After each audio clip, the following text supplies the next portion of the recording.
Hi అండి, ఈ వీడియోలో వంకాయ టొమాటో కర్రీ ఎలా చేసుకోవాలో చూపిపోతున్నాను.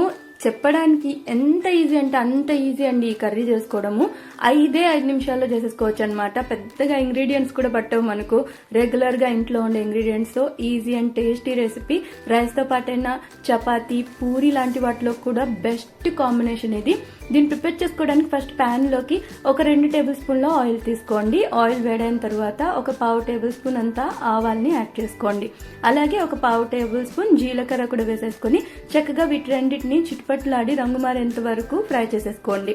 ఇవి ఫ్రై అయిన తర్వాత ఒక ఉల్లిపాయని సన్నగా పొడవాటి ముక్కలుగా తరిగేసుకుని అలాగే ఒక 3 పచ్చిమిర్చిని కూడా 2 ముక్కలుగా కట్ చేసి యాడ్ చేసుకోండి. ఇప్పుడు వీటిని కూడా ఆయిల్లో ఫ్రై అవ్వనివ్వండి. ఇవి కాస్త లైట్ గా మనకు ట్రాన్స్పరెంట్ గా మారి పచ్చివాసన పోతూ ఉంటాయి కదా, ఆ స్టేజ్ లో ఇందులోకి ఒక టేబుల్ స్పూన్ అంతా దంచిన వెల్లుల్లిపాయ రెబ్బల్ని యాడ్ చేసుకోవాలి.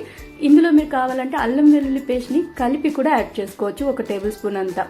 వీటన్నిటిని చక్కగా ఆయిల్లో ఈ విధంగా లైట్ గా మనకు కలర్ చేంజ్ అయిపోతాయి కదా, అలా ఫ్రై చేసేసుకోండి. ఇప్పుడు ఇందులోకి రుచికి సరిపడా ఉప్పు, ఒక 1/2 టీ స్పూన్ అంత పసుపు, ఒక 2 రెమ్మల కరివేపాకును కూడా యాడ్ చేసుకోండి. ఇప్పుడు కరివేపాకు కూడా మనకు మంచిగా చిట్టుపట్లాడి ఫ్రై అయిపోయేంత వరకు దీన్ని మనం ఫ్రై చేసేసుకోవాలి. తర్వాత నేను వంకాయలు అయితే ఒక 4-5 వంకాయలు తీసుకున్నానండి. నేను ఒకే రకం కాకుండా మిక్స్డ్ గా తీసుకున్నాను. ఫస్ట్ వంకాయల్ని సన్నగా పొడవు ముక్కలుగా కట్ చేసుకుని వాటర్ లో పెట్టేసుకోండి. రంగు మారకుండా ఉంటాయి. వాటర్ అంతా పంపేసి ఇలాగా మనం ప్యాన్ లోకి తీసేసుకోవాలి. అలాగే 3 మీడియం సైజ్ టొమాటోల్ని కూడా చిన్న ముక్కలుగా కట్ చేసి యాడ్ చేసేసుకుని వీటన్నిటిని బాగా కలిసేలాగా మిక్స్ చేసేసుకోండి. ఇందులో వాటర్ ఒక్క డ్రాప్ కూడా యాడ్ చేయాల్సిన అవసరమే లేదండి.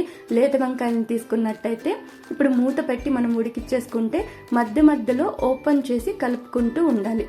చక్కగా మెత్తగా అయిపోతాయి. చూస్తున్నారు కదా, మనం వాటర్ యాడ్ చేయకపోయినా మంచిగా వాటర్ అయితే అదే వదిలేస్తుంది.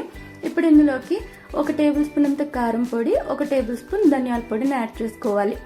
ఇక్కడ మనం వాటర్ ఎప్పుడు యాడ్ చేసుకోవాలంటే ఒకవేళ కాస్త ముదురు వంకాయలు ఉన్నట్టయితే ఆ స్టేజ్ లో యాడ్ చేసుకోవచ్చు. కాస్త వాటర్ యాడ్ చేసుకుని మూత పెట్టి ఉడికించుకుంటే సరిపోతుంది.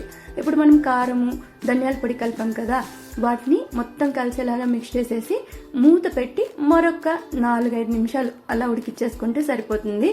చూస్తున్నారు కదా, ఈ విధంగా మనం యాడ్ చేసిన ఆయిల్ అయితే సపరేట్ అయిపోవాలండి. ఇప్పుడు ఇందులోకి ఒక గుప్పెడు కొత్తిమీర కూడా యాడ్ చేసేసుకొని ఫైనల్ గా ఒకసారి కలిసేలాగా మిక్స్ చేసేసుకుంటే సరిపోతుంది అనమాట.